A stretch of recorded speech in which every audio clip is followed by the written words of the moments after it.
So yeah, so I just give you a bit of a sense of what we're going to be doing this evening. So first of all, I'm going to introduce Ratnavandana, and then I'm just going to ask her some questions about herself and talk to her for a while. And then there'll be an opportunity for you to ask questions. And then we'll have a little break for about 10 or 15 minutes. And after that, Ratnavandana is going to lead us a meditation, and we'll finish about 9:15. So that's the plan for the evening.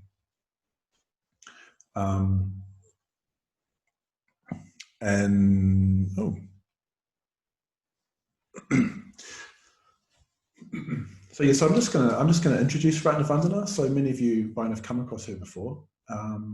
So yeah, I'm just going to introduce you to her. So she's originally from Cornwall, which is in the southwest of England. Like really is the southwest, it's the bottom corner. And she encountered Sri Ratna there, or the FWBO as it was, in the mid-70s, after working for Atlantic Records in the late 60s and early 70s. And she got involved in Sri Ratna around the London Buddhist Centre. Sorry, she was involved in around the London Buddhist Centre in Bethnal Green. And she's had quite a varied engagement with Sri Ratna over the years. She's done quite a few things, which I'll ask her about in a moment. She's worked in tea right livelihood. She's lived in community. She spent quite a bit of time on solitary retreat as well. And she was ordained in 1983 by Bhante and was given the name Ratnavandana, which means jewel of devotion or jeweled salutation. And also she spent a bit of time in Dublin, which I didn't know, which I learned when I was chatting to her the other day. So she was the overall women's Metta convener from 1997 to 2006. So she's got a connection with Ireland in other ways too, through her friendships and family. So I first met Ratnavandana as far as a few years ago at Astana. And I like to kind of build up a picture of the earlier generation of order members, of which Ratnavandana is one. And I like to sort of get to know who people are, because you hear these names, and Ratnavandana was a name that I'd heard. So I remember meeting her and just enjoying the fact I was like, oh, so you're Ratnavandana. And I'd heard about her through another friend, Manju Vajra, who was the order member that she first came in contact with all those years ago. And yeah, well, the thing that really struck me actually about Ratnavandana when I met her is she just had this wonderful feeling of solidity and kind of gravitas. She just seemed really, really still and really stable. I remember it was quite striking actually when I met her. Not a kind of a loud quality, more of a kind of quiet quality, but yeah, substantial nonetheless. And with that sort of solidity and gravitas, there was just a lovely kind of warmth and friendliness, which again had a kind of stillness to it. So I remember actually going away from that meeting, just feeling really happy that I met her. It was just a really lovely encounter. It was quite brief. It was just like, I don't know, milling around after a talk or at an order weekend. I can't remember the exact details, but I do remember the encounter quite vividly.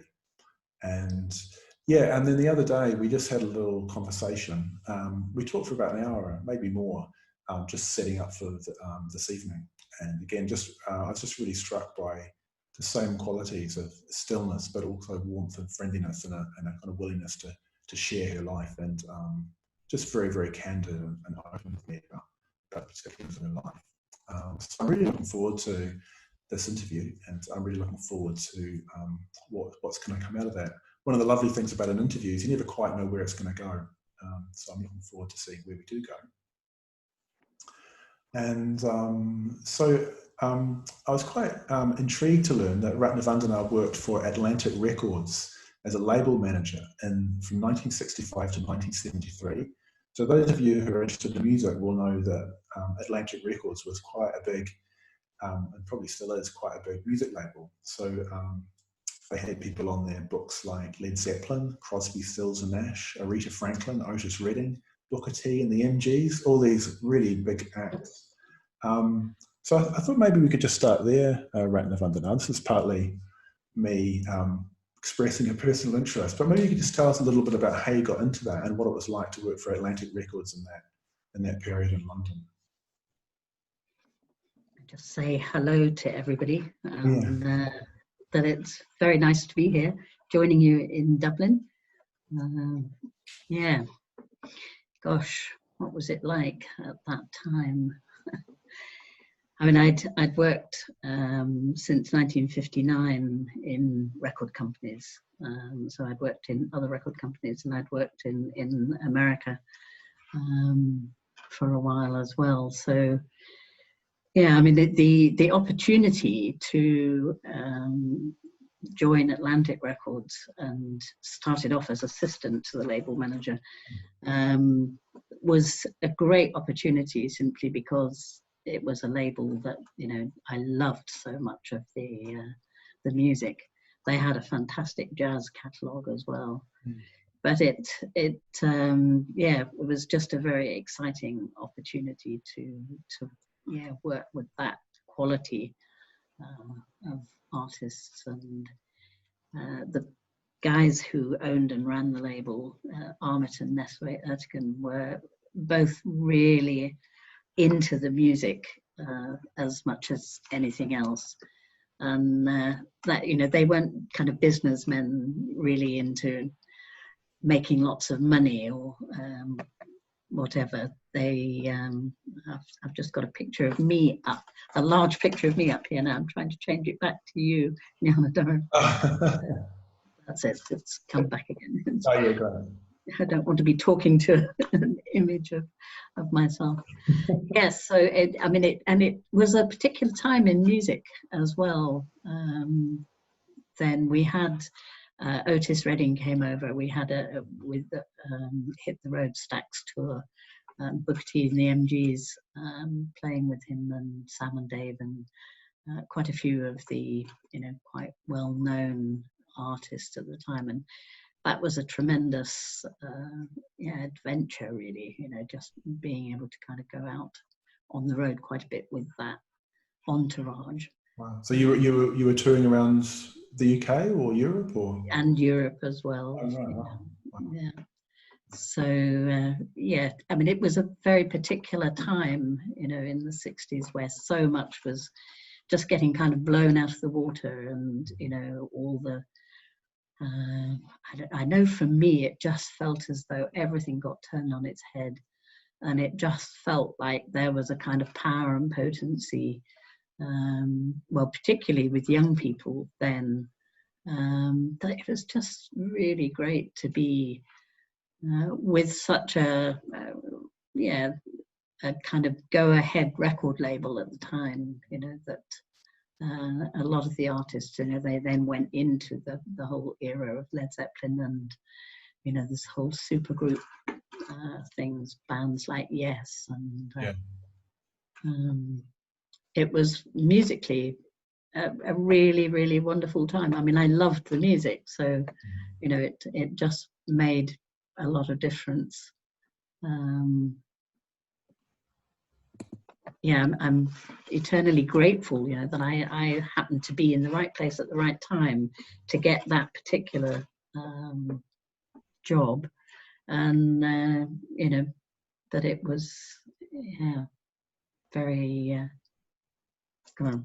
No, I just. Were there any particular personalities that you met that impressed you at that time? Any of the, you know, there's a lot of kind of luminaries amongst those names that I mentioned a minute ago and that you've mentioned. Were there any particular people that you, I don't know, that made a particular impression on you, or that you found? And there were a few people. I mean, it's you know, it's a very interesting business, and, you know, it's a very interesting dynamic for people when, you know, they're becoming really famous, and, you know, I mean, it's not so good for the ego, generally speaking, and, you know, a lot of people were very difficult to work with from that point of view. And also a lot of people were, you know, just so caught up with it all that, you know, there wasn't much else kind of in their lives. But, you know, for a few people, they had other interests, you know, they were, you know, people that you could have very far-reaching conversations with.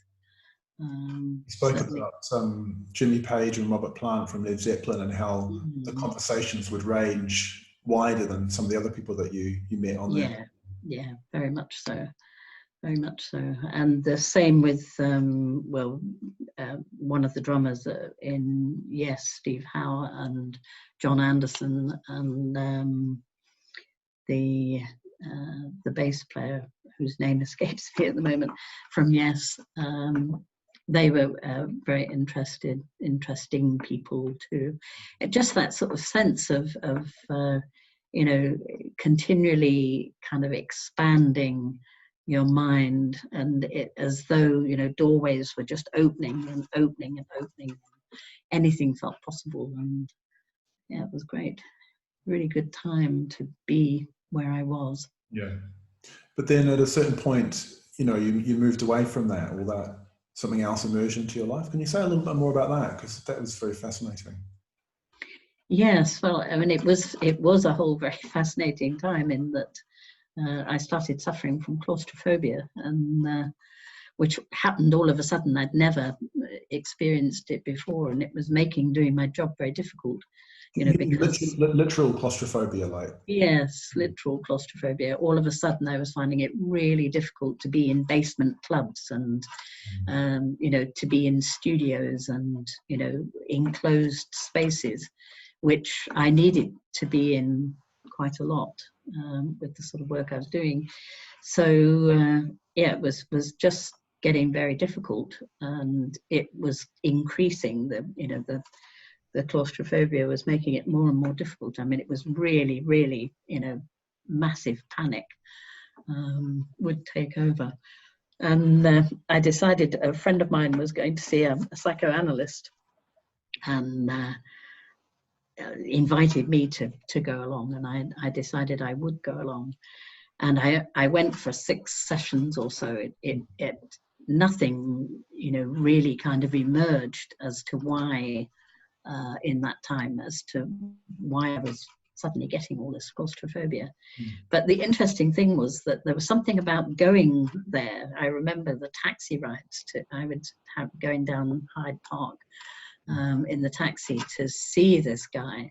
And it was as though in that journey itself, I suddenly started to kind of see myself and my life, and realize that I was completely identified with what I was doing. I mean, it wasn't a 9 to 5, it was a 24/7 job, and I had nothing else actually in my life. I was just living that life. And very often, sort of in studios until, 2, 3, 4 in the morning, and or in clubs, or all sorts of things. So yeah, just suddenly seeing that I had no idea who I was outside of Janet Martin Atlantic Records as I was then.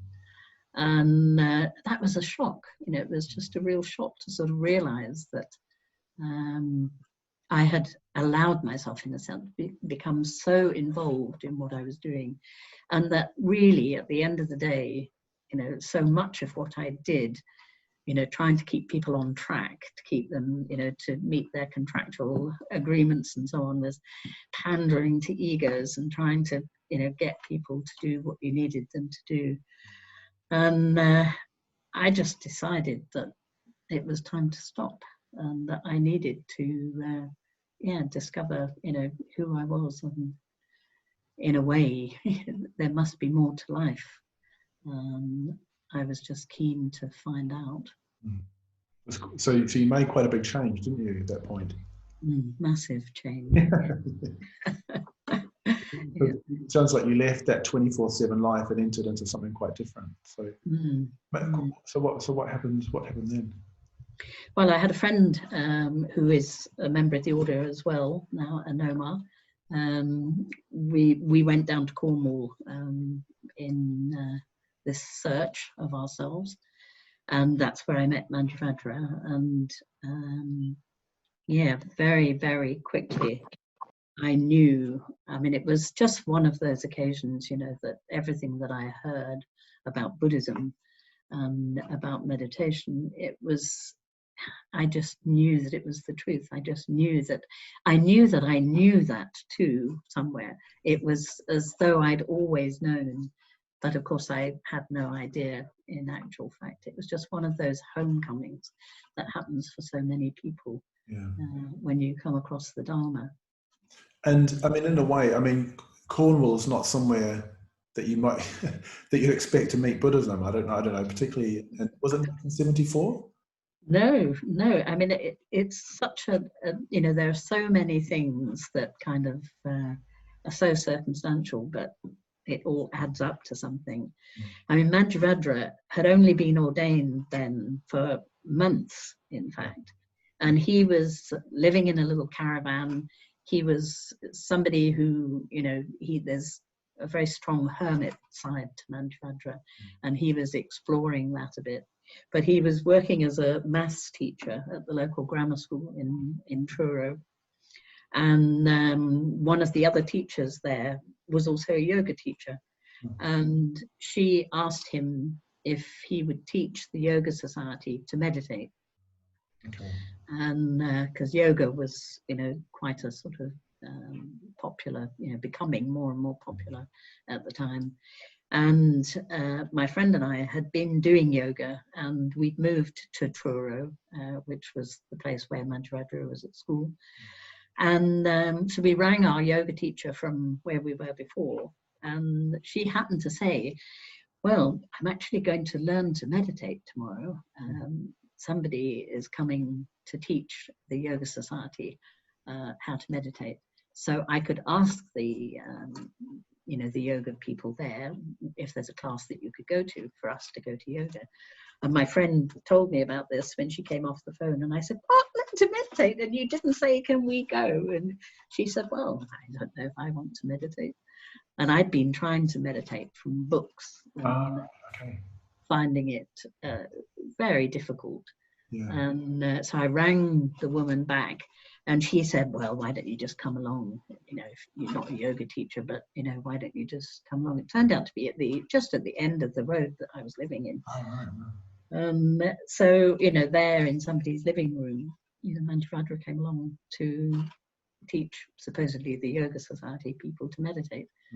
And yeah, I was very fortunate, you know, through that mere chance that she said, you know, we're going to learn to meditate tomorrow.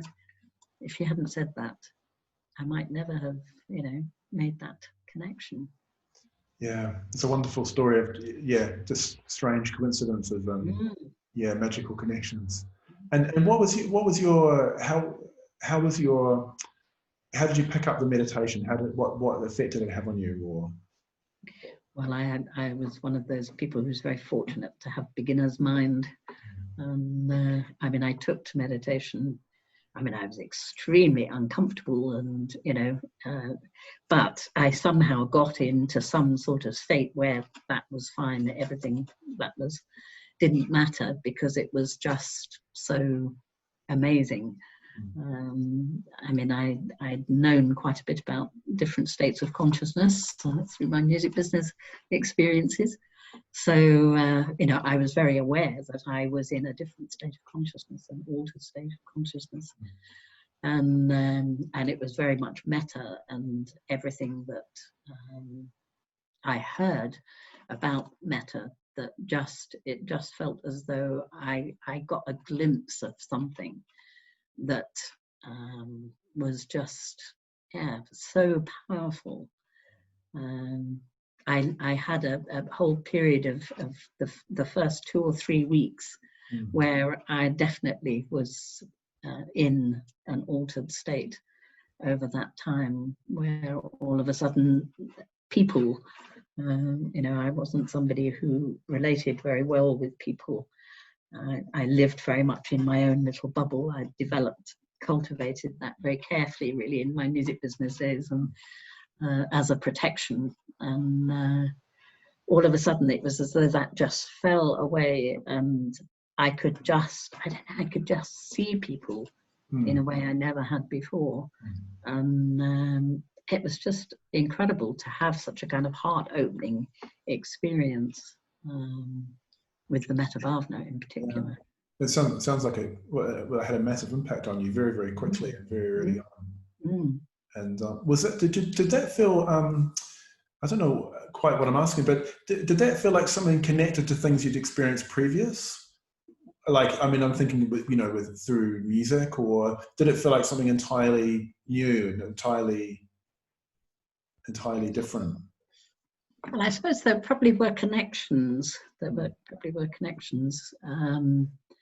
You know, those times with music, you know, where I suppose it's, you know, when all the boundaries fall away, you know, you have that sort of sense of oneness.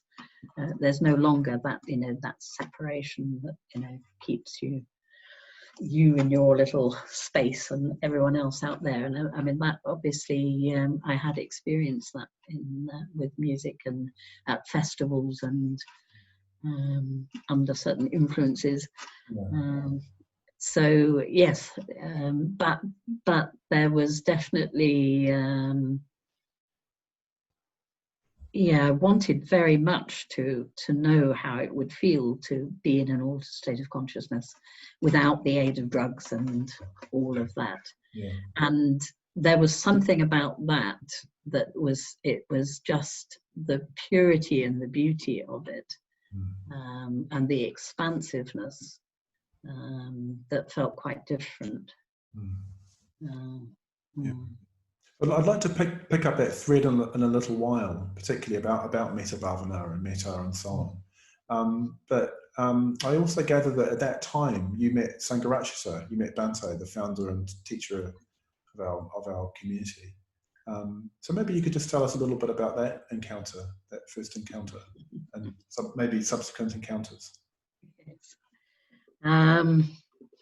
Yes, well, I mean, in a way, you know, I felt I was very fortunate. I'd obviously heard quite a bit about Sangharakshita from Mandala, and you know, he was very, very, very impressed by him. And at that particular time, Sangharakshita was doing I think a year-long, had a period of time he was living in Cornwall. It wasn't a solitary, but it was, you know, he had taken himself away from London and was having some time out. And so it was an opportunity for him to come down and see Mandala in particular. And so he came to stay with us. Mandala was by this time living with me in my little house in Truro. And so Bhante came to stay with us. And yes, it wasn't a good it wasn't a good meeting for me the first time. I really maybe I'd built up too much, and I was really disappointed in lots of ways. But also he came with the young man Vajrakumara, who there's been a lot of subsequent difficulties with, and I was very disapproving of that aspect. And although I mean it seemed perfectly, you know, perfectly fine between them, and you know, there wasn't any kind of hint of anything not being okay at that time. But it didn't sit easily with me because I had a very strong sort of feeling, I suppose, having worked in the music industry and seen the, you know, the power that you have when you have influence. And so it was something to do with that, and how much more you need to be responsible under those circumstances. So it wasn't really a very happy meeting on that occasion. And I didn't see him again for quite a long time. I had become a mitra at this time. In Cornwall? In Cornwall. Oh, right, okay. It wasn't easy, because in those days you had to actually have 2 Kalyana mitras to become a mitra in those days. So yes, it was agreed in the end that I could have a man and a woman, because you know, it was very difficult. There weren't any women order members in Cornwall, so Marichi, an order member that I had met in London, agreed to be my Kalyana mitra, and I'd been on a retreat. A summer retreat that Mandala led, an order member called Mandala led. And well, yeah. I had really connected with him on that retreat, so asked him if he would be my second, and he did, and so I was able to become a mitra. So it sounds like the encounter with Bhante didn't put you off. You pursued the. Yes, it didn't put me off. No, because I was very, very certain, really, that it was what I wanted to pursue. Whether I wanted, I mean, I felt pretty sure I wanted to pursue it within the context of the FWBO as it was then. Yeah. But then I found myself later in real conflict in terms of whether or not to ask for ordination. I had a really strong feeling of wanting to be ordained, of wanting, in a sense, to, kind of, just devote myself in that way. But that was when, my kind of, the idea that I had of who Sangharakshita was came into conflict. And how did you resolve that? Because you did join the order. I did join the order. Well, I went through quite a bit of real inner turmoil and conflict about it, and I decided that I would have to go and talk to him, and whatever happened out of that, I would kind of make my decision based on that. So I wrote to him to ask if I could come to see him, and he said yes, of course. And so I went to see him and raised the topic with him. And the topic of his relationship with Frederick. Yes, and the whole area of people of influence and that kind of thing. And basically, the outcome of that conversation was that he said that he felt that we needed to get to know each other more. And I mean, I was, in a way, I was a bit surprised at that. But that was I mean, we talked about things a bit, but that was really what it came down to. And he said, would I like to come on a seminar that he's going to be doing fairly soon? And so I said, yes, I would. And of course, on that seminar, it wasn't long before I could, it was as though the kind of, I don't know, some of the veils fell from my eyes, and I could see that, of course, there was much more to this man than, just this aspect that I was finding so difficult. And that, in a way, I couldn't see any of that because I was, so caught up in this, one particular area. And I mean, it doesn't mean to say it doesn't take away, how I felt about that, but it opened my eyes very much, and my heart, to the fact that, there was so much more to this man than that. And also something to do with, I suppose, just his, I just had the sort of the real sense that he would never deliberately harm anybody, or, that, I mean, I may have come to think that, there might have been some naivety there on his part about all that, but it was just fascinating, really, to open up to so much more than, and to just see so clearly how we can kind of, well, it was just like being blind in a way, because I was just so consumed by the, the ideas that I had, that it blocked everything else out. And he invited me on several seminars after that, and I mean, I think it had an enormous impact on my connection with him, the fact that I had, in a way, taken courage into my hands, which it did take to go and do that. Yeah. But I think he felt very met by me as well, in a certain sort of way, because I had done that. And I certainly felt, I mean, he became, well, I feel one of my truest friends. I mean, always. So I'm curious how your relationship kind of unfolded or developed from that time, because we're talking what, the late 70s, early 80s here. Yeah, late 70s. And yes, well, I mean, through that, going on seminars, and then, all sorts of situations. I mean, the women's order was very, very small then. He would always come to our conventions. And, I mean, there were all sorts of situations where I found myself being the one to pick him up at the station, or to drive him here or drive him there.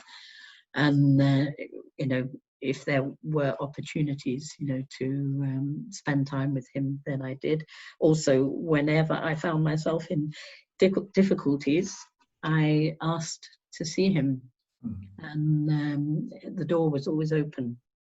And unfailingly, I was met with kindness and understanding. And I mean, I had some extraordinary meetings with him, where I was going there about things that were very, very difficult for me, but just feeling so met by him. It was extraordinary. I haven't felt so completely met by anybody else in my life. So, it's a precious thing indeed, I think, to feel really fully seen by someone. So, you've mentioned that quite a few times, both in, when I spoke to you the other day and tonight, that quality of being met by somebody or seen by somebody. I wonder, could you say a bit more about what that's like, or what the quality is of communication or of awareness? Or because it's an intriguing thing. It seems so. It's quite a simple thing to say, but it seems to carry such a lot of depth. Being seen. Yeah, I think it's quite hard to really put into words. I mean, I suppose it's just that thing, where somebody hasn't got you pinned down as this or that, or that they're just seeing your either your qualities or your weaknesses. They're seeing this kind of assemblage of things, qualities, and so on. But also that's held in this sort of sense of, kind of really acknowledging, your aspiration, your effort, your faith, that kind of thing. And the feeling that through that anything is possible, that you can meet that aspiration. Feels like was absolutely no doubt. He had no doubt that I would fulfill my aspirations. Interesting. I interviewed Subhuti, and he was saying something similar about Bhante, just this real sense that he believed in him. I think. And what a difference that made. Yeah. Well, I could use that word too. I think that's what he said. So words to that effect. So just one last question about Bhante. Just, you said you met him not that long before he passed away. Can you say anything about that encounter? Or it was a wonderful encounter, in that it was probably the first time that he really shared himself with me in very much the way that I would share myself with him. I hadn't had quite that experience with him previously. I mean, he talked quite a bit about the difficulties he'd had during a time when he wasn't sleeping, and how he hadn't, all the ways in which that had impacted on him, and how difficult that had been. And it just felt a real privilege, that he would just share himself so openly with me, and he talked quite a bit about the, you know, the age he was at and the situation he found himself in, and, you know, I mean, he knew that, you know, his life was going to be coming to an end before, you know, obviously he didn't know then when, but he was definitely at that stage and in that kind of reflective mode, and, you know, just how fortunate he was to be where he was at the time at Adhisthana, and the conditions. I mean, he was incredibly grateful for, you know, the supportive conditions that he was in, that enabled him, you know, just to sort of, in a way, you know, prepare himself so that he would be prepared when the time came. Great, that's wonderful to hear. Yeah.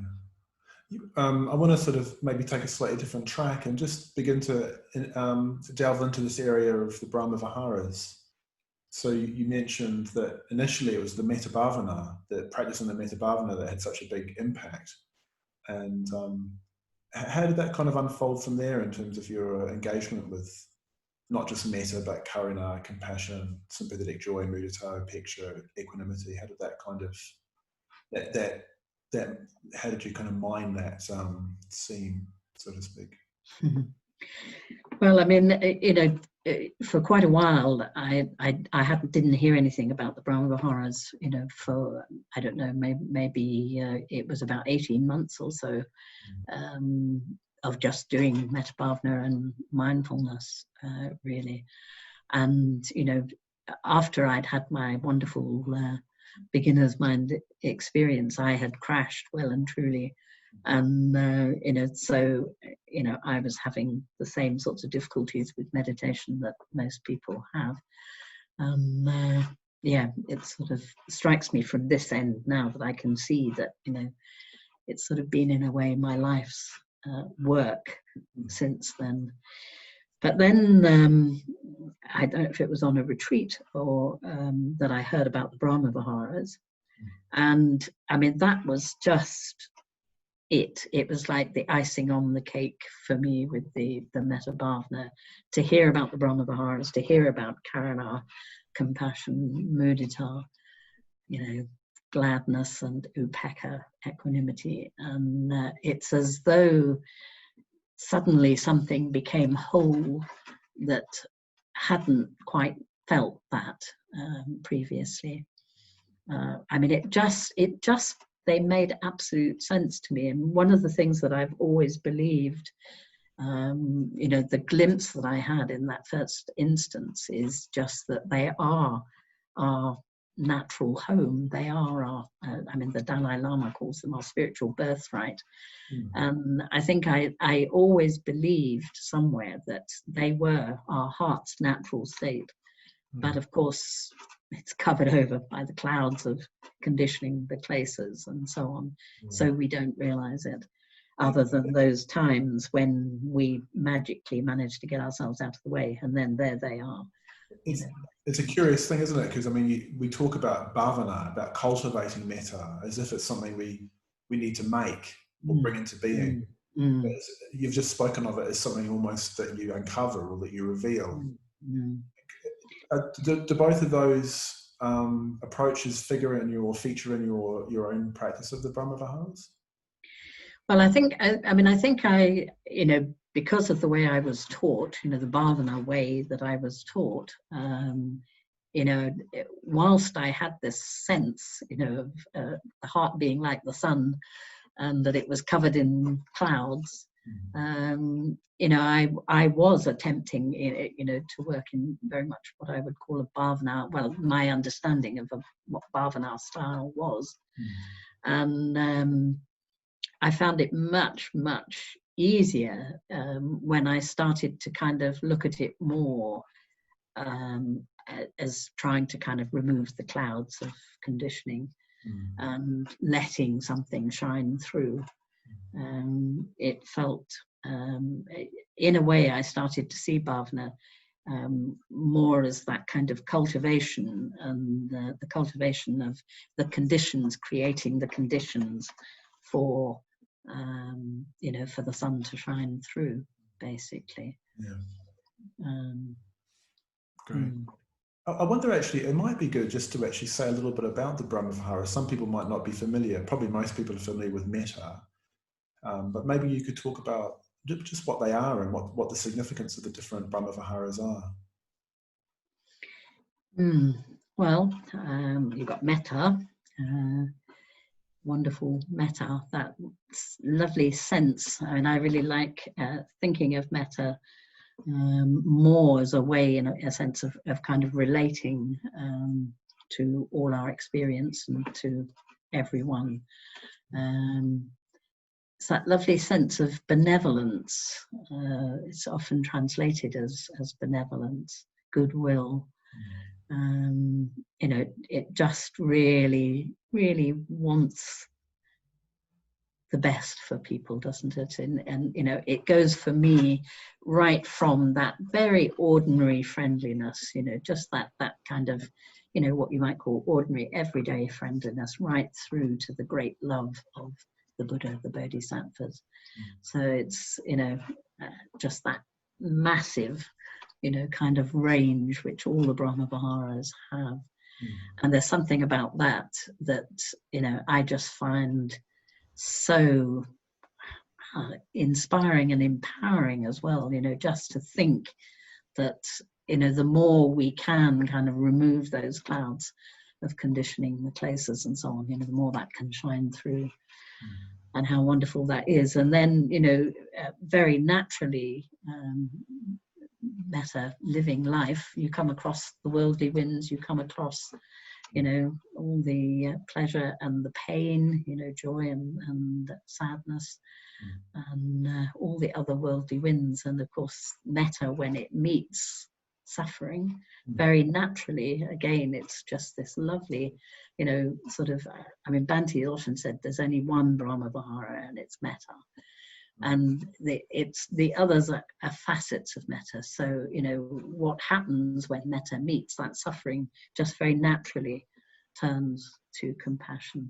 You know, we don't have to do anything about it. If the heart is open and that's what it perceives, then, you know, there's a natural wish to relieve that suffering. It's yeah, it's just such a beautiful sense of, you know, appropriateness, I suppose. You know, Metta's response, you know, of course, that's what it would want to do. Likewise, when it comes into contact with somebody's happiness, somebody's good fortune, somebody's good qualities, well, there's that wonderful resonance, a joyful resonance. You know, sympathetic joy is what they call, is the traditional translation for mudita. I like to call it gladness, or a joyful resonance. And again, it's just that very natural thing that happens, you know, when the Metta meets those qualities, or that good fortune, that happiness in another. You said something really intriguing the other day, something like that you thought it was really important. You needed both. You needed mudita and karuna. You needed simply gladness and compassion. I was intrigued by that. Could you say a bit more about what you meant by that? Well, I mean, what I feel has happened, certainly from my own experience, what I feel has happened is working with the Brahma-Viharas and working with karuna and mudita in particular, going from Metta and working in the practices with karuna and mudita. And, you know, my feeling with the Brahma-Viharas is they also need to come off the cushion and into our life.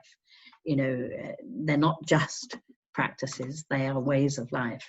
You know, they're certainly things that we can apply, you know, whatever it is, whatever we're doing. So I try to kind of live what I call live in the mandala of the Brahma-Viharas. And so I would be working a lot with karuna and mudita. And there's something about that, I mean, I'm somebody who came at it very much with, I mean, mudita just didn't exist for me in my own experience, whereas I was very familiar with suffering. And I mean, I was very identified with myself as a suffering person. And it took me quite a long time to realize, you know, that I was overly identified with suffering. And as a result of that, in the same way with other things that I've said, it was blocking out my ability in a way to, you know, actually experience mudita. I was very heavily sort of, you know, on the scale of karuna, compassion, and working with suffering, and having the feeling that that's really where it, you know, that was what was really important. That's where I needed to be working as well. And that, you know, if I could do that, then everything would be all right. But actually what I came to realize was that wasn't the case. The way that I was relating to compassion, to karuna, was I was actually kind of, in a way, increasing my own suffering with it, because I was so identified with it. I was taking it on as though, you know, that was the way to kind of relieve it. It took me quite a long time to see that that was not actually what was being called for. And sorry, that's just really fascinating how we can kind of get the wrong end of the stick with compassion, you know, and take it on in a way that's not. So could you say a little bit more about that? Because it feels, particularly at the moment, with all the things that are going on in the world, such an important kind of cul-de-sac to avoid. I don't know, or to. Well, I think it's getting confused about, you know, what compassion actually is, and you know, it isn't taking on another suffering as though it was your own. Yes, it's being able to perceive it as though it was your own, you know, to recognize it and to feel it, and, you know, and relate to it, but not to, you know, to kind of take it on in that way, so that, you know, you are suffering with the other person, so both of you are in this suffering situation. It's much more that I mean, in a way, you can't help somebody then, you know. It's you've lost your ability to be able to kind of you know, have any perspective, to be able to actually properly connect and engage. So yeah, it just feels really important that it is in balance with mudita. Well, the Brahma-viharas are in balance in general. I mean, the beauty of the Brahma-viharas then, if karuna and mudita are actually in balance, is that equanimity arises, vipaka arises, and that is metta come to fruition. That's metta really fulfilling itself. So, you know, that's actually what we need at this time, much more, is equanimity. So, you know, that's I can certainly see that's one of the important reasons why you need to keep it in balance. And if you can do that, I mean, my life has changed. I mean, I can't begin to tell you. I mean, I talk about it quite often, saying that it's a bit like I lived in black and white previously, and now I live in Technicolor. Since I stopped having that over-identification with suffering, and I embraced mudita. I took on to do the practice for a year, and it was just transformative, really, really transformative. And it feels as though now I can be much more effective in, you know, wanting to engage with somebody who's suffering than previously. It's just completely changed. You know, so much of what all one can do is bear witness with suffering. You know, there's very often not much that we can, you know, actually do. You know, to be able to do that, just to really bear witness with someone, is, I think, is a great gift. When you say bear witness, you mean actually being with somebody directly and bearing witness to their pain. That's fascinating. The upeksha or upekkha. Can you say a little bit? I mean, I always find that's the hardest for the Brahma-viharas to understand or to get a feeling for. I wonder, have you got can you say a bit about it? Understand?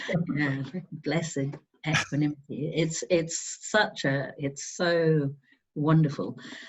If you just imagine that rub of Karana and Mudita, sort of now pleasure, now pain. I mean, worldly winds, they blow through us all the time, and they're Karana and Mudita, really, the way that they are just acting on us. You've got this metta that, it so wants people's happiness and well-being in its highest sense. It wants people to, realize their true nature. And then there's life happens, the worldly winds happens, and you've got all this Karana and Mudita, one to the other, now pleasure, now pain, now sorrow, now joy, and backwards and forwards.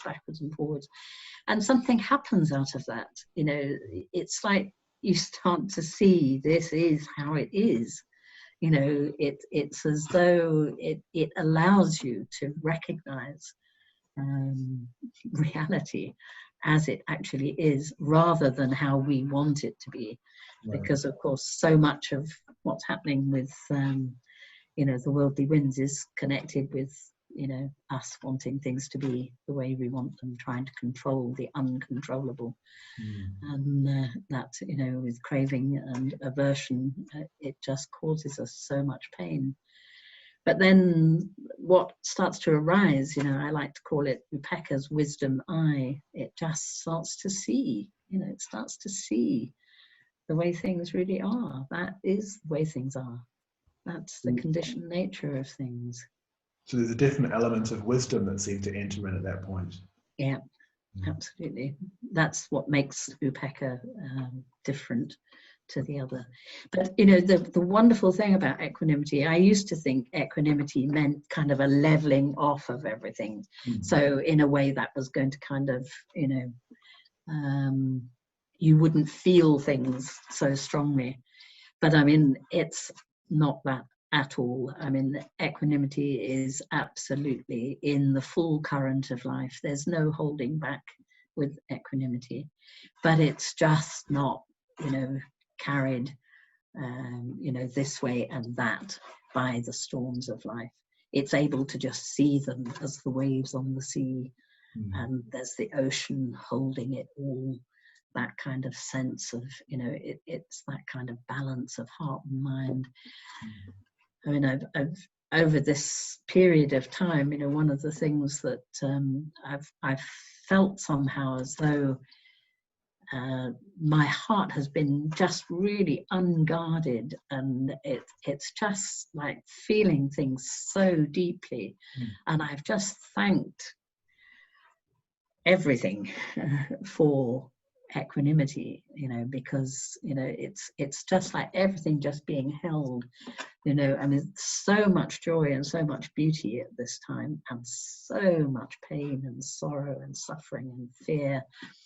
And it's such a lot to hold, and particularly not to get completely overwhelmed by all of the fear and the suffering and that aspect of it. So how do you do that? I don't know how you do it. All I can say is I've practiced the Dharma for 40 years. Yes, practice the Dharma, and the Brahma-viharas, live in the Mandala of the Brahma-viharas. I mean, it's just been so wonderful during this time to actually feel able to hold, to the extent that I have, and really to have that experience of it being like waves on the ocean. And there's the great ocean, and there's just these waves on the ocean. There's a mandala. You talk about them as a mandala, like a circle or a... Yeah. You say something about that, because that's intriguing. Well, it's I mean, mandala is a sort of sacred space, isn't it? It's something in the center of the mandala around which a harmonious arrangement of everything around it. And it feels as though, you know, what's at the center of it, I suppose, is the transcendental, is, you know, the I mean, I work with the Brahma-viharas very much with the mandala of the 5 Buddhas.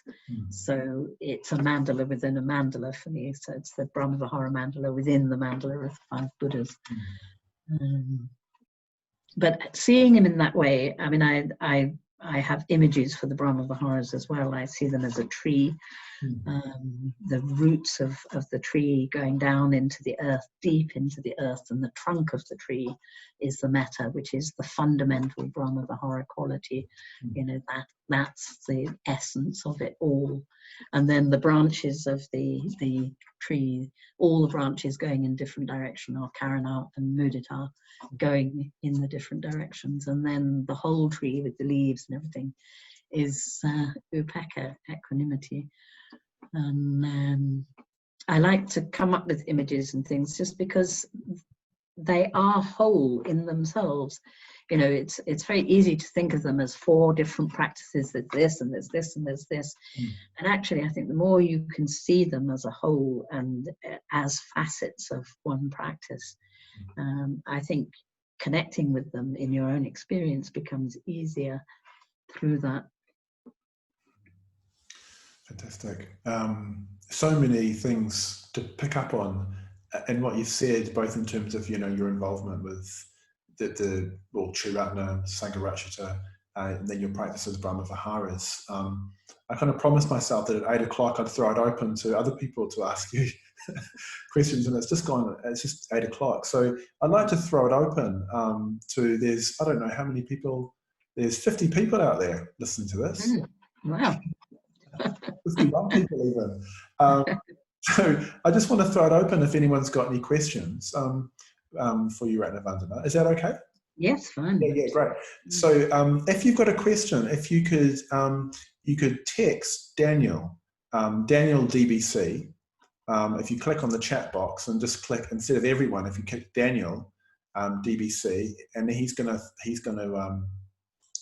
put them through to me. That's probably the easiest way of doing it, just so we don't all get bombarded with every single question. It just makes it a little bit clearer. And I'm aware of the fact that you've probably been listening and you might need a little bit of time. So there might be a little bit of a pause now, and we could just well, I'm sure we'll be okay with that. Just talked about equanimity. We'll be happy to have a little bit of a pause. Yeah, so do please throw out any questions, and be fascinating to see what you throw out. So yeah, so fire away.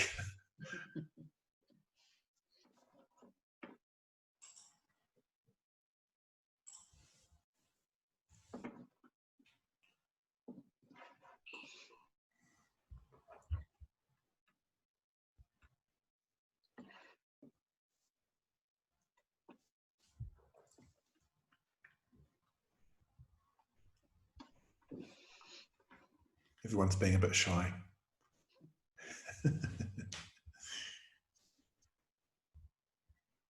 Oh, something's coming.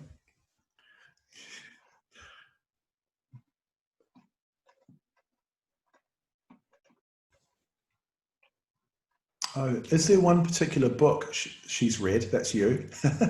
Is there any particular book you've read that's helped form your Dharma life? Form my Dharma life. Yeah.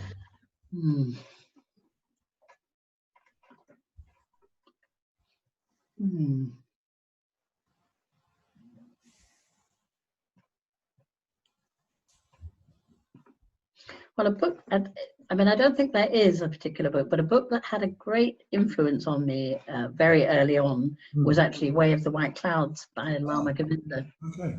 Yeah. There's something about that. Yes, it influenced me very, very deeply. It's to do with really living the life, you know, really dedicating yourself. You know, it's not about practicing for an hour on your cushion or whatever. Right. It's about really, really trying to, 24/7. Yeah, great. Speaking of that, actually, someone's saying, would love to hear about your experience of extended solitary retreat. Mm. Mm. I did a 6-month solitary. That's the longest that I've done. And I mean, it was a life-changing experience. I'd for a long time really wanted an opportunity to, what I was just saying about Lama Govinda and that dedication. I wanted to really bring everything into the sacred in a way.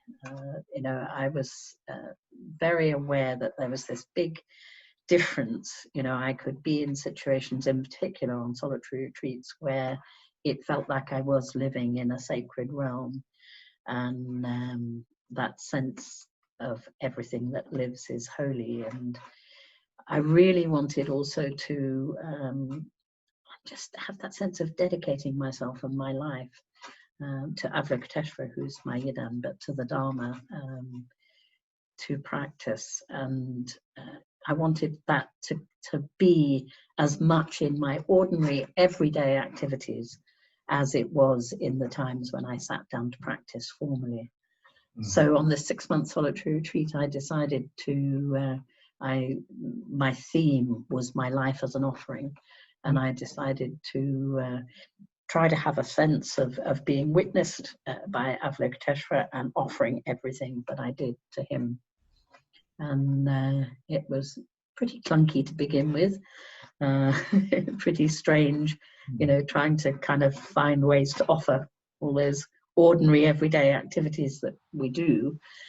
But it took a life of its own very quickly, really. And it was just so wonderful to, you know, and I'm talking about absolutely everything, you know, that we do, from, you know, having a shower or having a pee, or, you know, chopping your veg, or, you know, cleaning the floor, or whatever it was. And just somehow, you know, these words of offering just started to arise very naturally. And in a way, what happened out of that is it made sense of it. It made sense of why I was doing it and what I was doing it for. And it just brought, well, a quality into my life that, you know, I mean, I still very much work and try to live that way today. But having that 6-month solitary to really put that into practice, I had, yeah, very, very strong experiences through that have definitely changed the way I live my life subsequently. That's wonderful. Yeah, yeah. There's loads of questions. Leaving the musical life seems like a spiritual death of sorts, and we all meet junctures like this in our lives, but often the habitual holds us back. Did you feel that there was significant pull to your old life as you left it, or did you intuitively move away? I mean, it was interesting because I was kept on salary for 3 months because they were convinced I was going to come back. You know, they really, nobody thought for a minute I was really going to go. And but I knew actually I wasn't going to come back, and I did say that to them at the time. But of course, you know, I also had to be open to the possibility. But I think intuitively I knew that this was what I needed to do. I mean, exactly what that was at the time, I didn't know, but it was in search of something, in search of myself in a deeper sense. So yeah, I think it was intuitive. Yeah, it's quite a break. Is rejoicing in good deeds or kindness by people a form of mudita practice? Yeah, very much so. Yeah. Yes, and I mean, mudita needs to be expressed. So, you know, that is often the way that it is expressed. It's one of those things, you know, it makes such a difference, you know, if you express it, if you share it and tell somebody. What is your opinion on the emphasis on single-sex activities in Triratna? What's my opinion Of the influence. On the emphasis on single-sex activities in Sri Ratna. I personally think it was a really important phase. I think it was really necessary at the time, and it's very hard if you weren't kind of a young person at that time to really know what that was like. You know, how your conditioning was playing out as a man or a woman. You know, I mean, obviously there were lots of differences, but you know, there were very, very strong conditionings at the time. Both men and women had, and we needed to separate and learn, you know, about ourselves to be able to then, you know, kind of come back and work together more effectively. I mean, things are so different today. You know, it just, you know, would seem completely crazy to, you know, insist on something like that as it was at the time. But back then, although it caused an enormous amount of difficulty and pain for a lot of people, I think there was a lot of wisdom in it. And do you think it still has a place today? I think it still has a place. Yeah, I mean, I think it's great that there are retreats that women can go on with women and men can go on just with men. But I think it's also good that there are mixed activities as well, that things are, generally speaking, you know, kind of much more at our centres and so on, are much more mixed. Yeah, great. What would you say to someone who finds the metta a different concept? Metta being hard to feel connected with, to take off the question practice, greed, hatred, and delusion seeming to take over with the winds of the world. I just read that literally as it came off. Did you get that? Yeah, I think so. And I think it's really interesting. I think all the Brahma-viharas bear some reflection, and Metta in particular, you know, really just sort of bears reflecting on, you know, what it really is. I mean, you know, in its highest sense, it is talked about the wellspring of consciousness itself is loving kindness, you know, which is just so beautiful. And that sense that, you know, it's the heart's natural state. And those times, you know, there are times when we get out of our own way. We all have those experiences when all of a sudden, you know, there it is, that lovely feeling of warmth and friendliness and, you know, goodwill.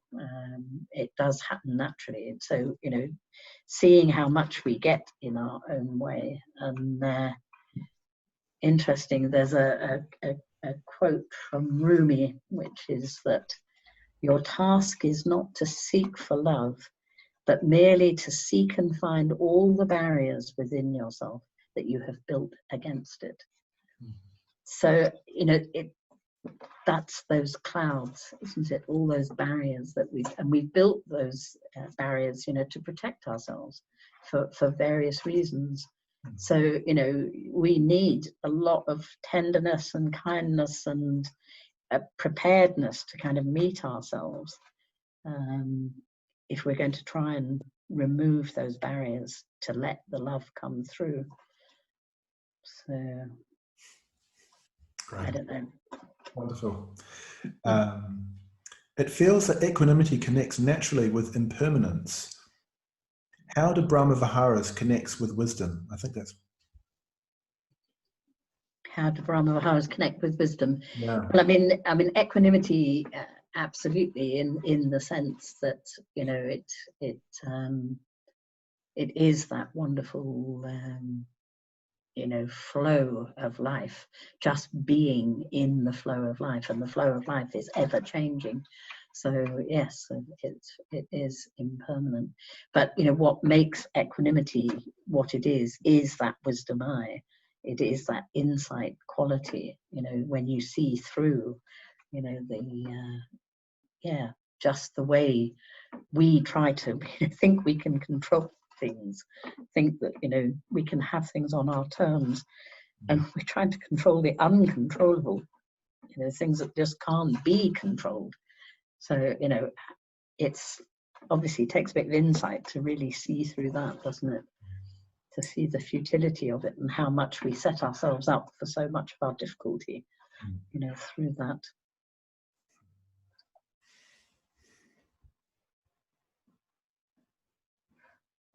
I'm just looking for, we maybe have time for like another one more question. Yeah, well, let me just have a look here.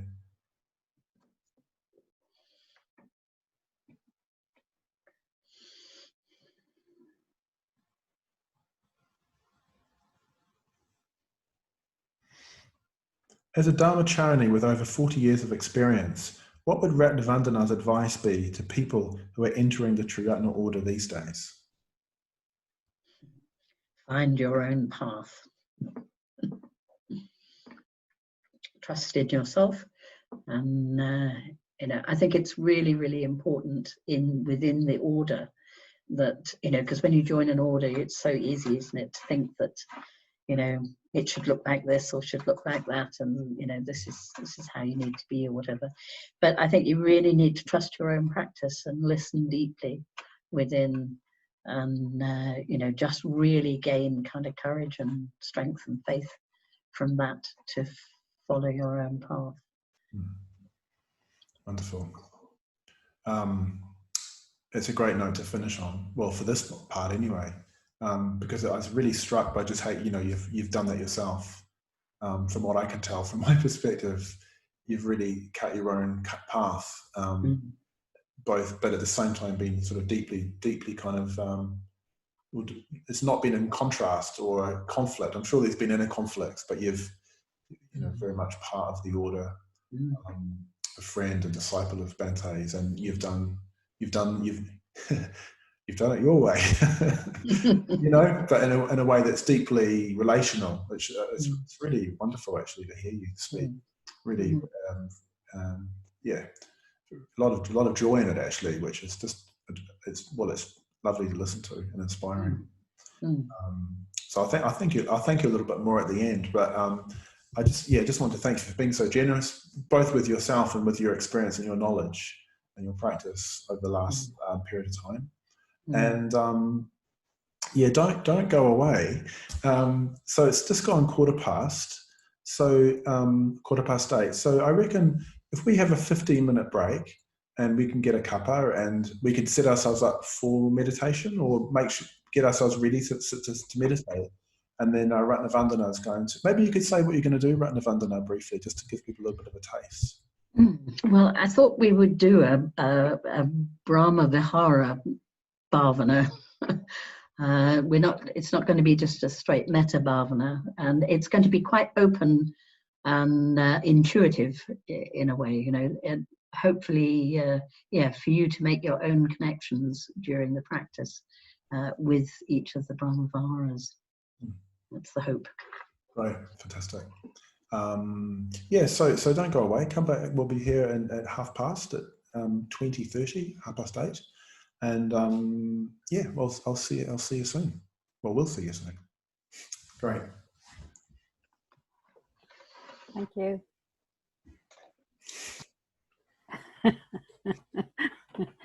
Thank you, Ratnavandana. That was delightful.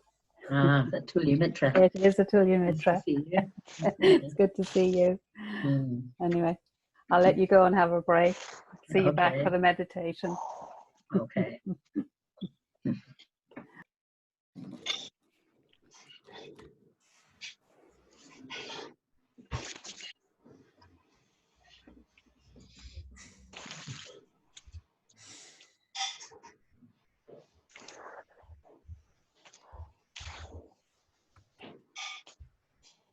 I've lost the sound. Oh, I can hear you.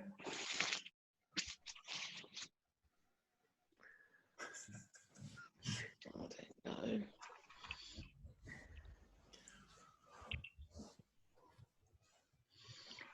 know. So what happens?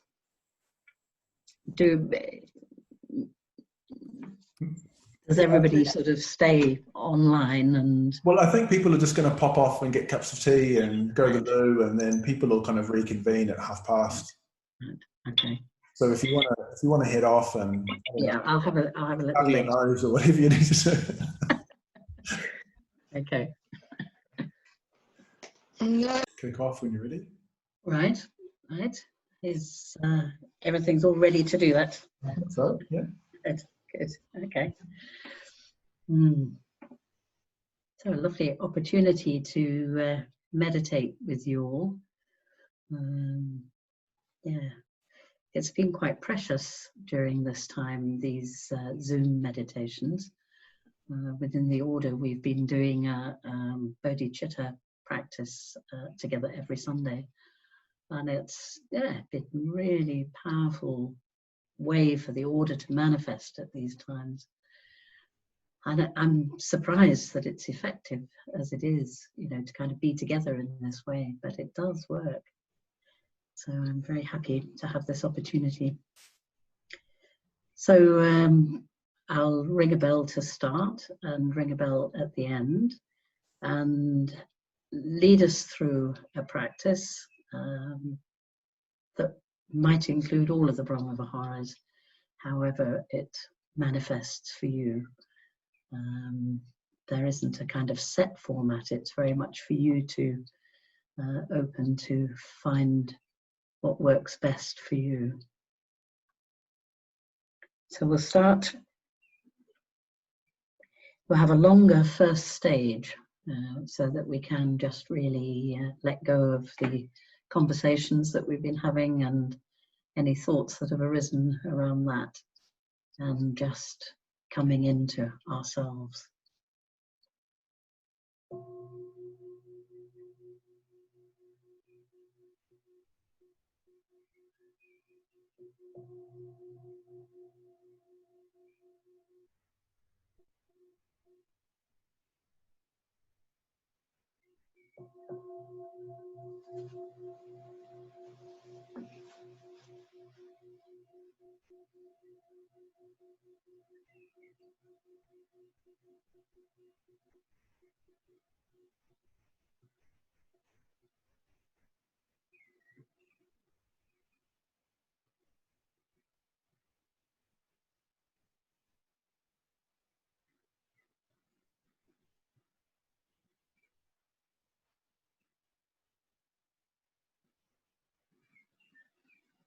So just having a sense of turning your senses within.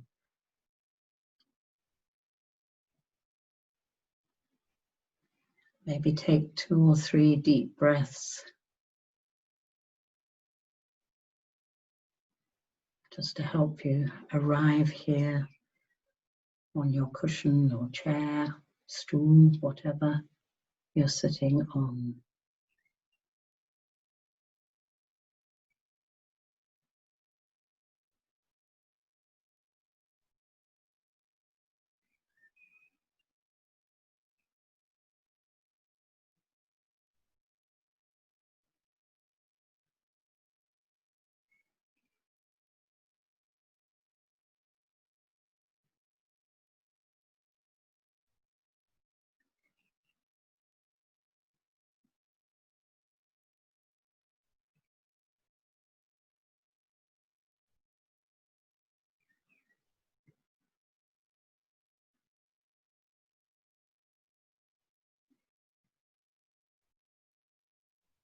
So just exploring what you find.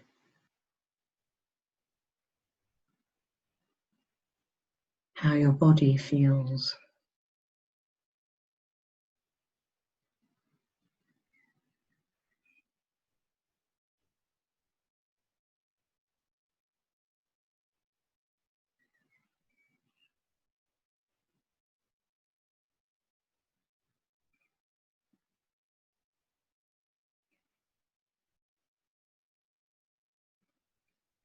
Letting your awareness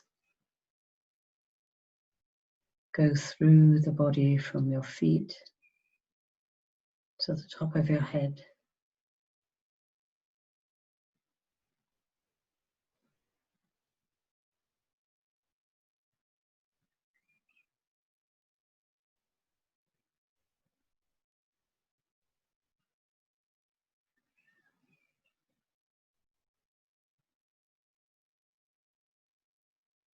Just looking for a real sense of presence with your experience.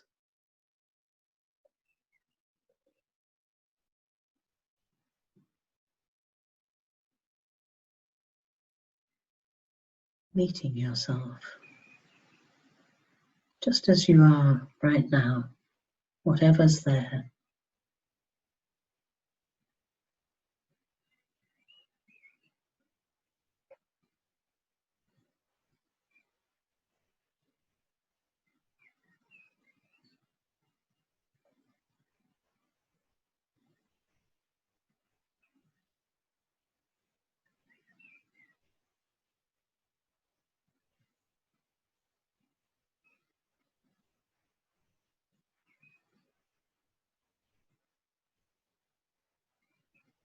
Metta is very much about a willingness to turn towards,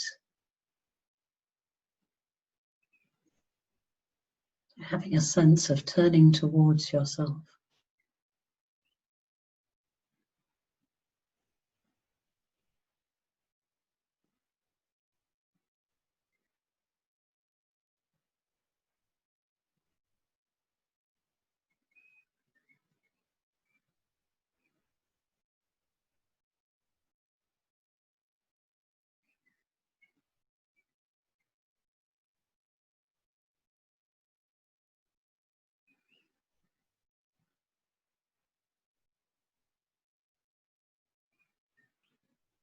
If there are parts of the body that feel painful or uncomfortable, just breathing in,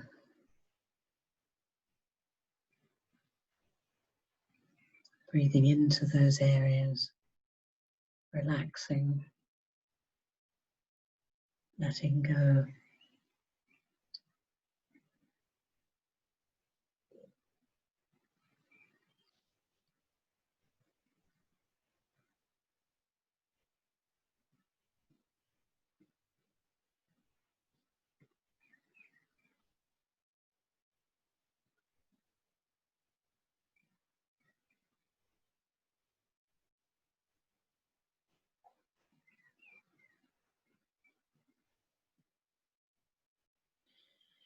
But equally noticing areas of comfort and ease in the body.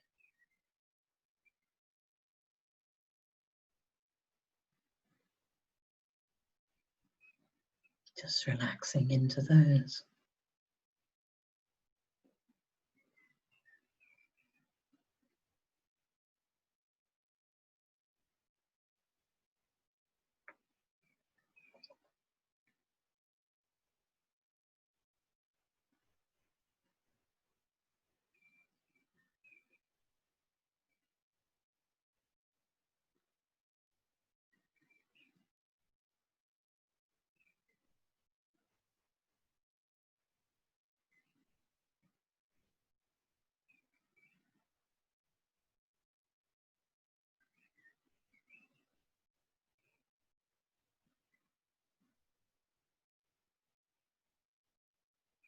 Vihara is a dwelling place,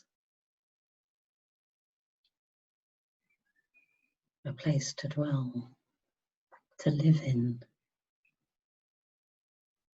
Our bodies too are a place to dwell in, to live in.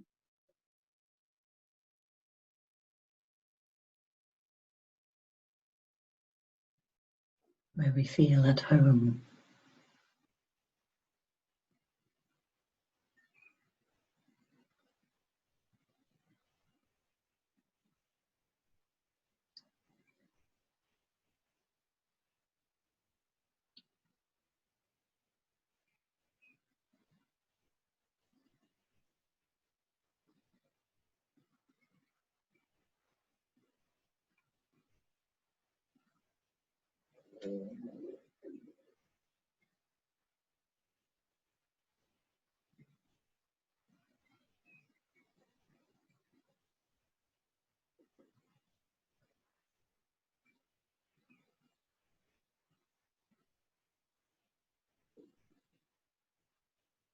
When you feel well embodied,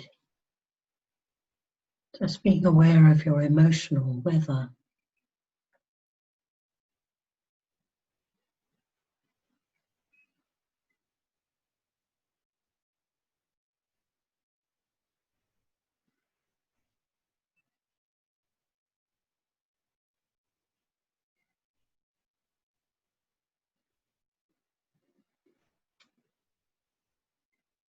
Is the sky clear and blue, or grey and cloudy,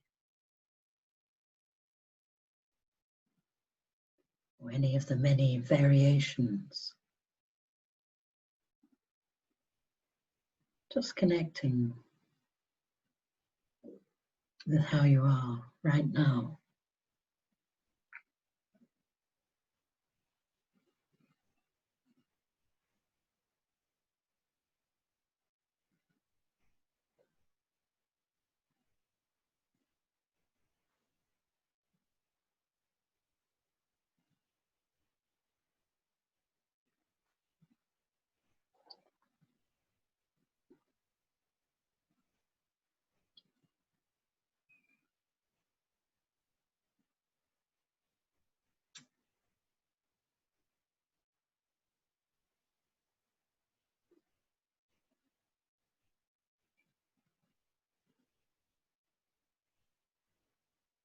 Keeping that sense of turning towards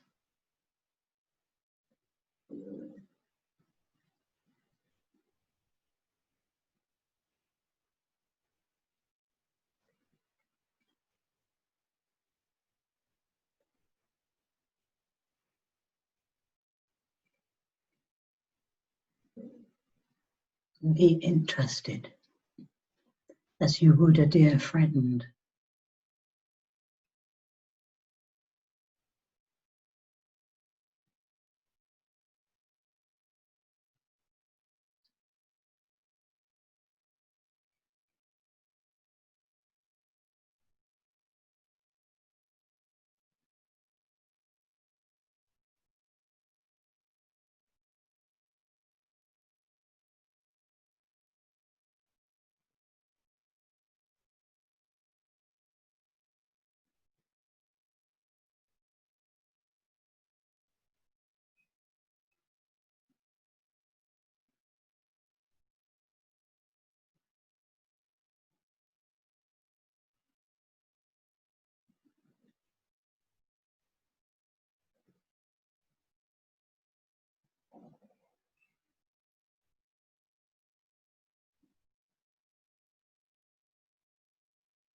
And your mind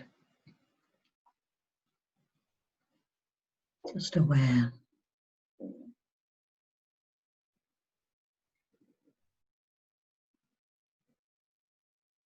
of thoughts, stories, whatever's going on.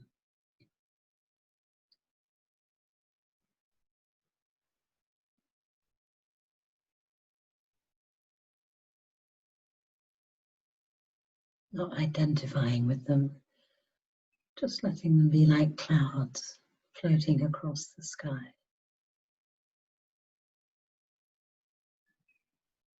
Noticing, letting go.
So we'll move into the first stage of the practice.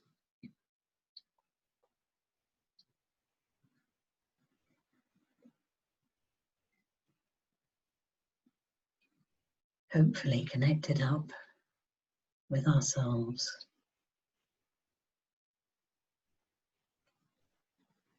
And we're going to just sit with ourselves, whatever is there in our experience.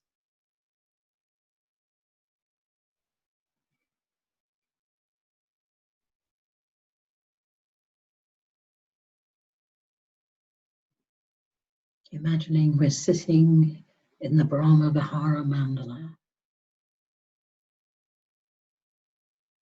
Mandala of love, compassion, joy, and equanimity.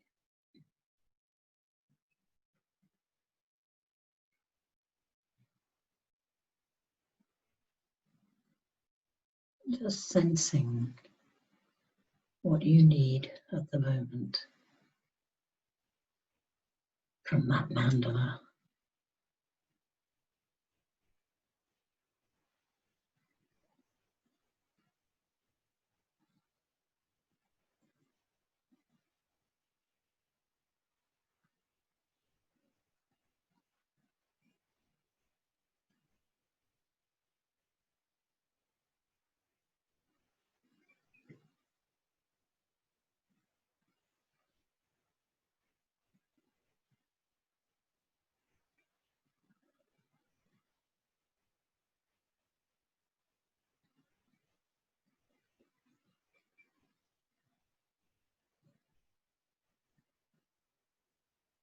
Just staying aware of what happens in the body as you do the practice, and what happens to your heart as well.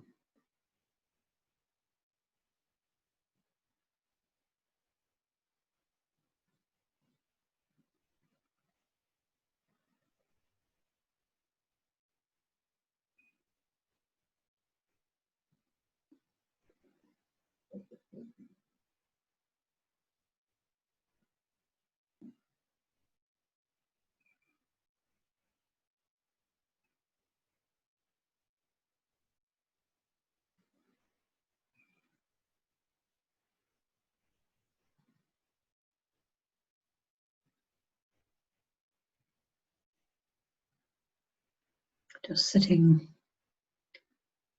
in an open, receptive space in the mandala of the Brahma-viharas.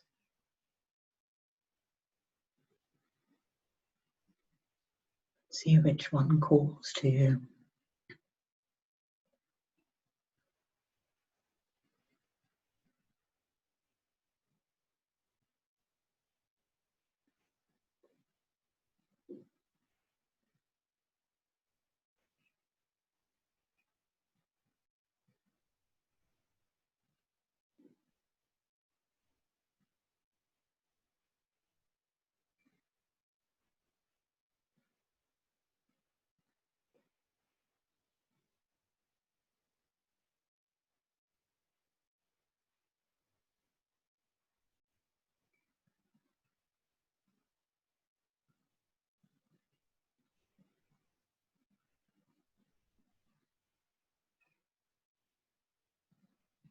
Staying open, responding.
Just connecting with Metta or Karuna, Mudita, Upekkha.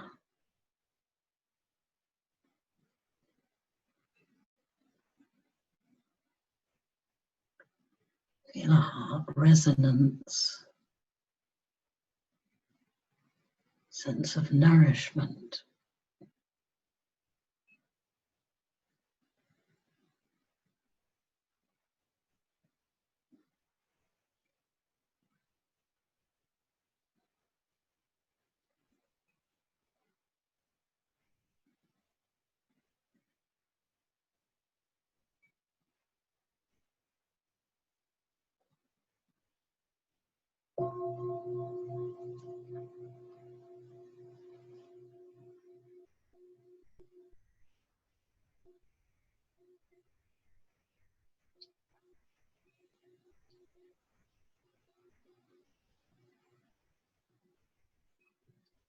So taking that sense of connection through to the next stage, bringing to mind a dear friend,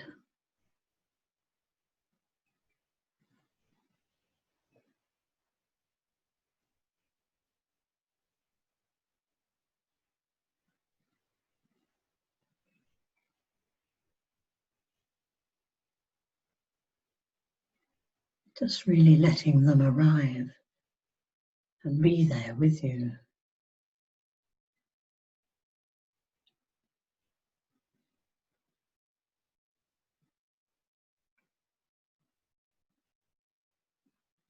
Noticing what happens in your body, in your heart and mind as they arrive.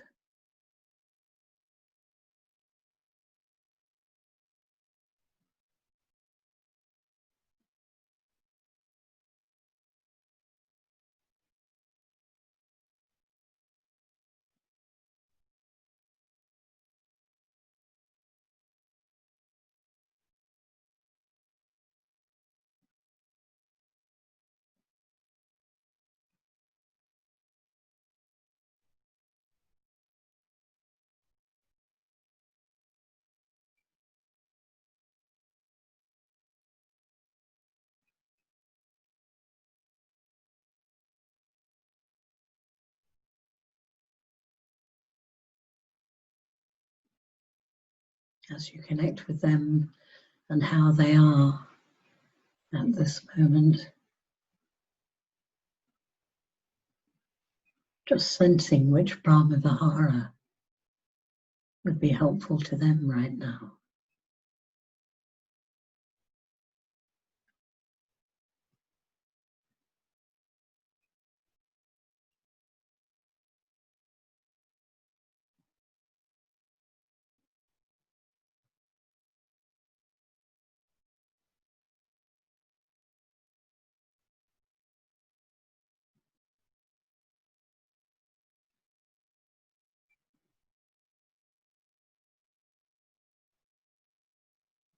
Is it loving kindness,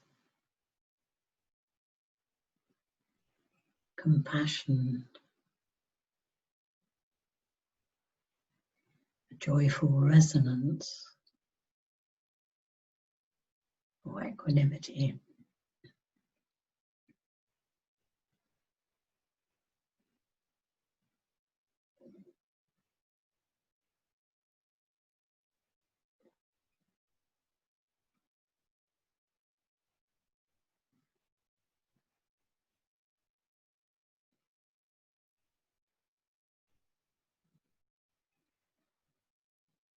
Not something to think about.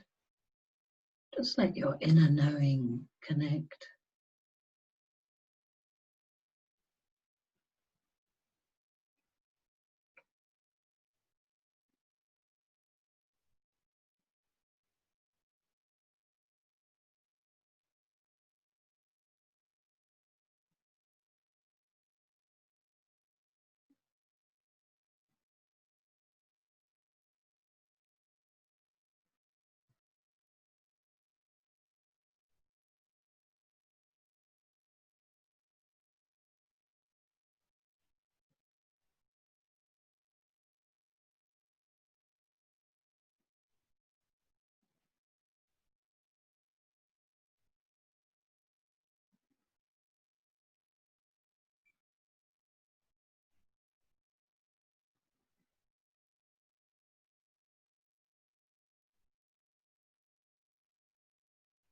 Just being with them and letting whichever Brahma-vihara is appropriate be there.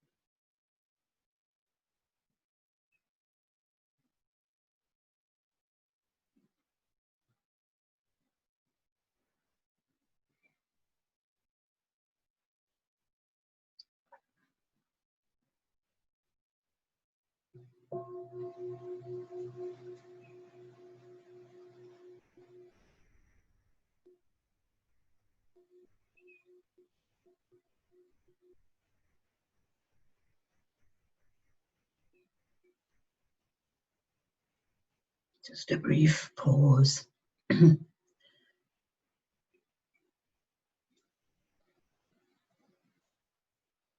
Before moving on to the neutral person.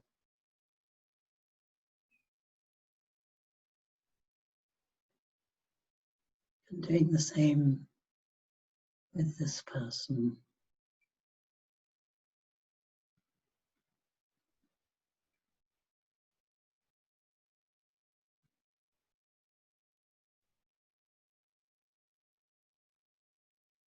Just really letting them arrive, seeing them in whatever the context is that you see them in.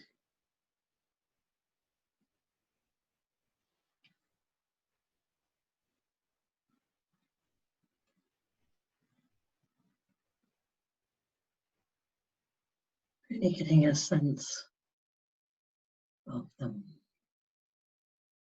and what they need in this moment.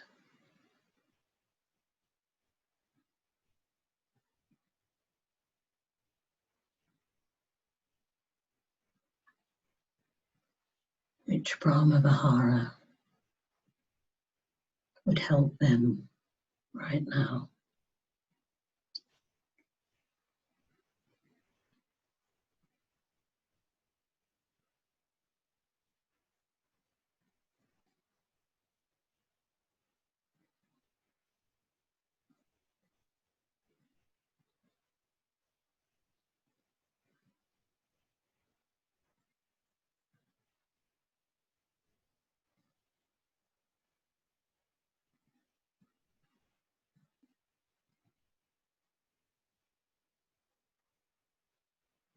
If we look deeply,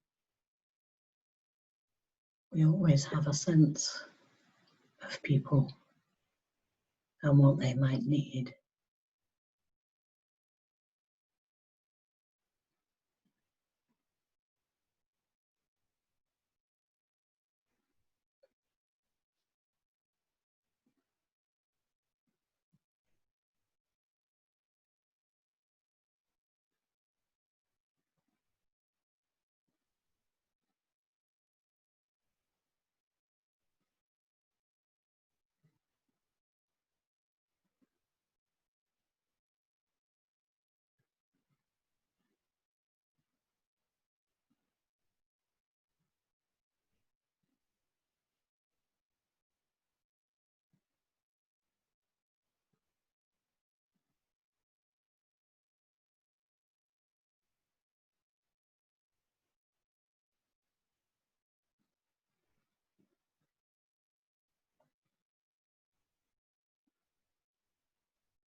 Just staying aware of how you are.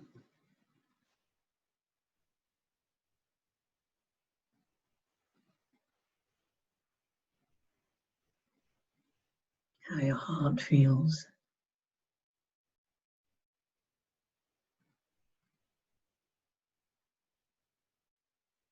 Looking for openness and connection.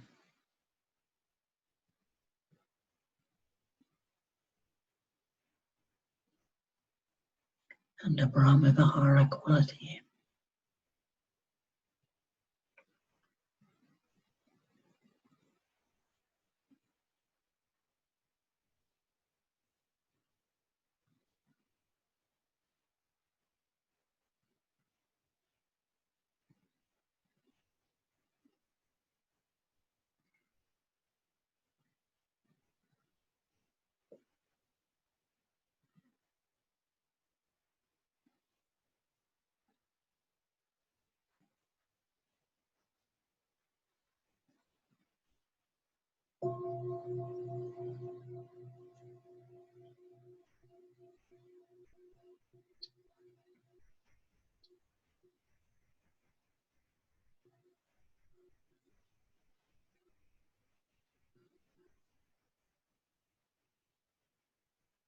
Just pausing,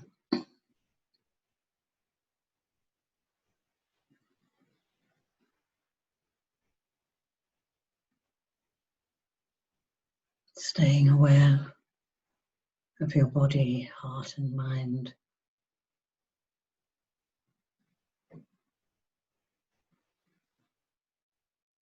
As you bring a difficult person to mind.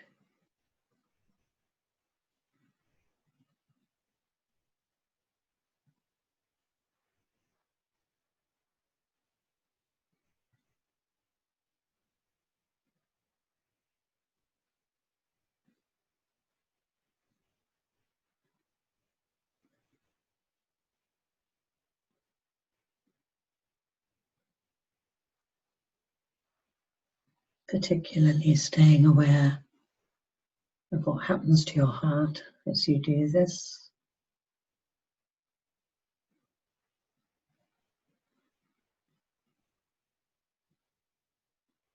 Inviting them to arrive and connecting as best you can.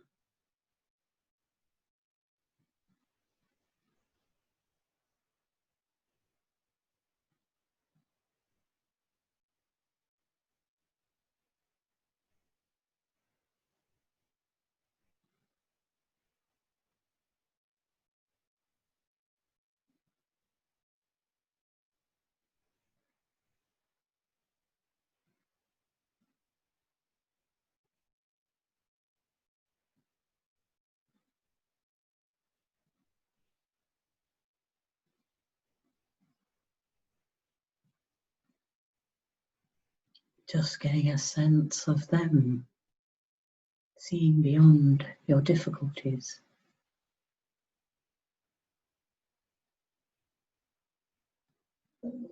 What Brahma-Vihara do they need? What would be helpful for them right now?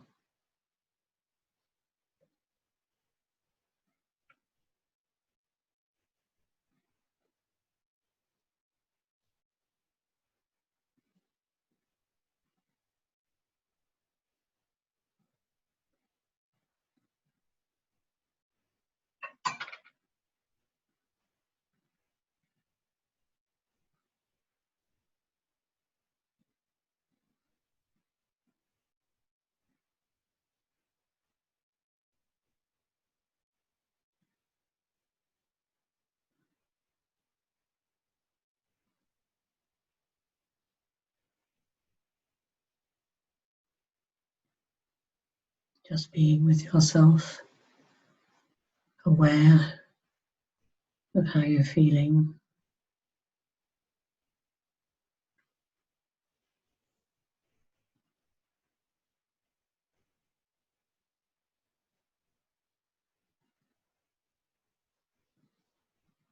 And connecting with them.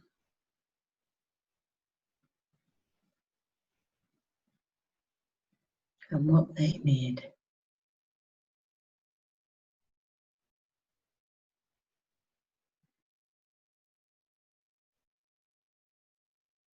Is it love, compassion,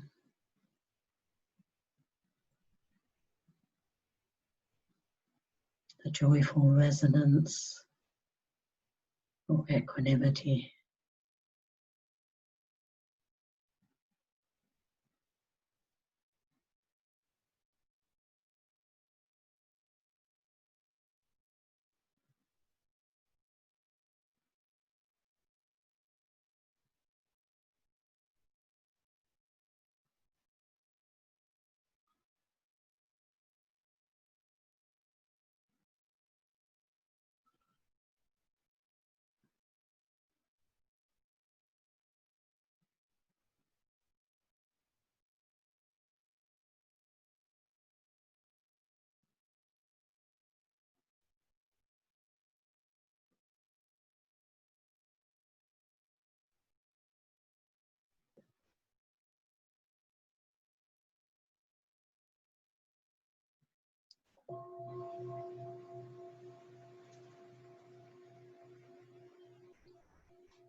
Just pausing a moment before moving on,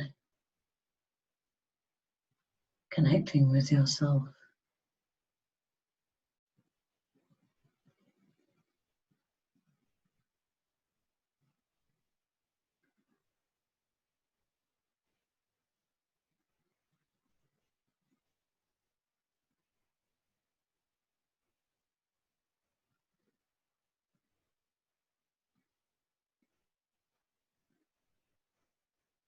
We'll leave out the bringing the people together bit and go straight into the radiating out into the world. Starting with all of us here, connected.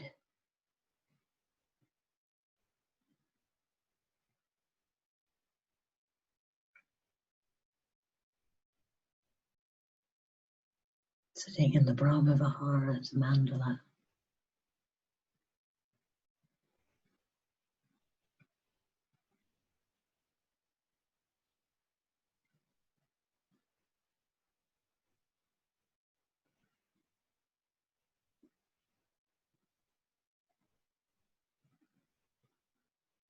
Just bringing those Brahma-vihara qualities to mind.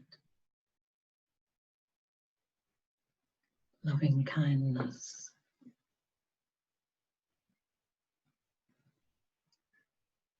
Aware of how that feels when you come into contact with it.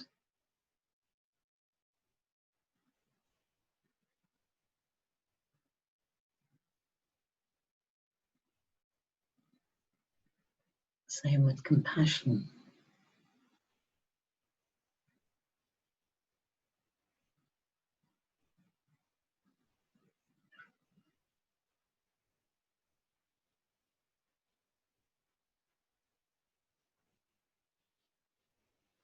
And gladness, joy,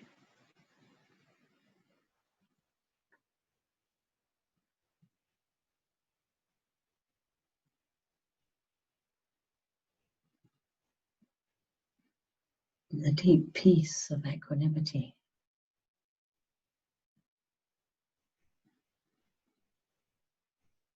No longer fighting reality, but aligned with the truth.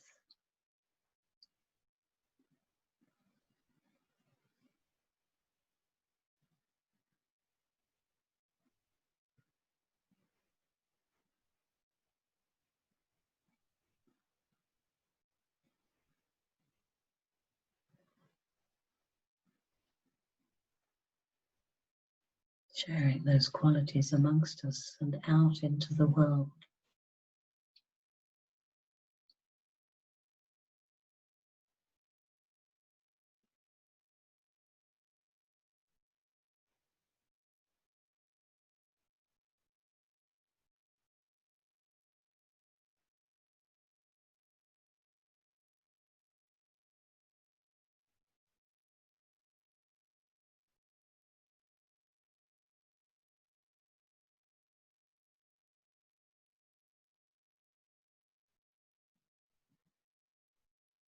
Knowing that in truth there is so much love in the world.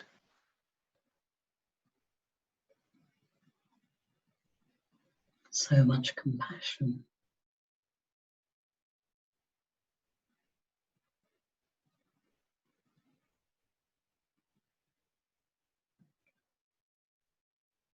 So much joy.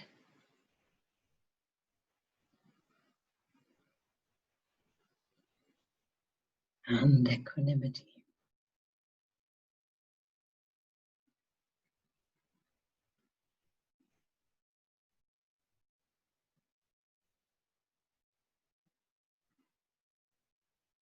It's there in potential in all of us.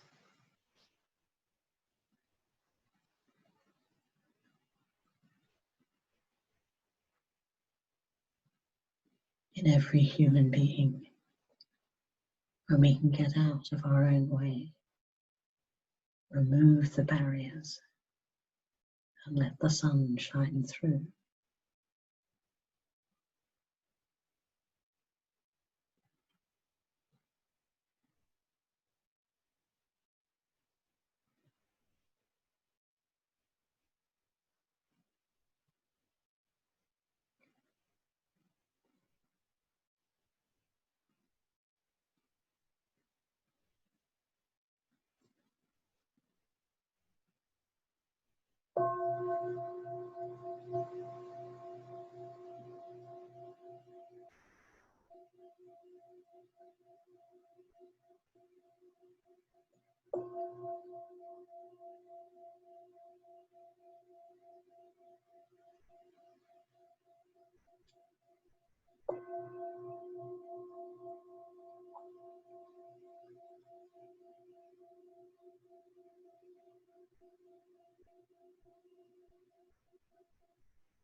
I hand back over to you, Jnanadhara. Thanks very much. That was wonderful, Ratnavandana, to be able to, to talk about all those things you talked about so eloquently, and then be able to just sit and reflect on it in the context of that practice. Yeah. I hope it worked. Yeah, it worked for me. Yeah, and I just want to say thank you to. But just before I do that, I was just one of the things that was I was just sort of just came into my mind after we were speaking earlier, was just how wonderful it is, what an opportunity is that, to be able to have you here with us, and to meet in this way at this time. And so I think it's been a real it's been a challenging time, definitely, but I've also been really aware of it being an opportunity for people to come together weirdly and to engage with the Dharma more deeply. And so I just wanted to say that, if at the moment, as you're probably aware, most of our, I think 3/4 of our income has disappeared.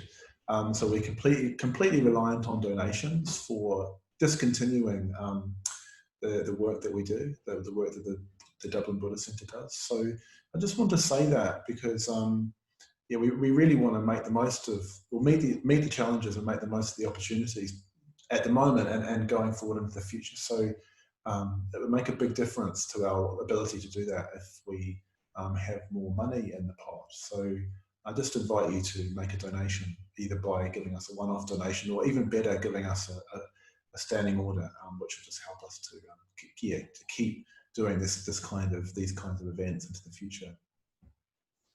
So Ratnavandana, thanks so much. It's been a real pleasure, actually, partly because I don't know you terribly well. I kind of feel like I've been able to get know you a bit better. I look forward to actually, hopefully one day meeting you in the flesh. And it's just a real delight to hear the story of someone's evolving Dharma practice, to hear about your evolving relationship with Bhante, and to hear about how you've gone really deeply into one aspect of the Dharma and developed such a conviction in it. I think one of the things that came across was your conviction and also your delight and inspiration in your engagement with the Brahma-Viharas and the teaching themselves. So I just want to thank you very, very much for taking the time to be with us this evening, and I really look forward to hopefully having you here in the flesh, or maybe here at least in an online virtual way. Yeah. Thank you very much. I think maybe we do the online clapping. I don't know how we do this, but thanks so much. Yeah. Well, I'd like to say thank you very much for inviting me. You know, it has been a real pleasure to come and join you this evening. I really have delighted in being able to do that, and I really appreciate the invitation. So thank you. Wonderful. Thanks so much.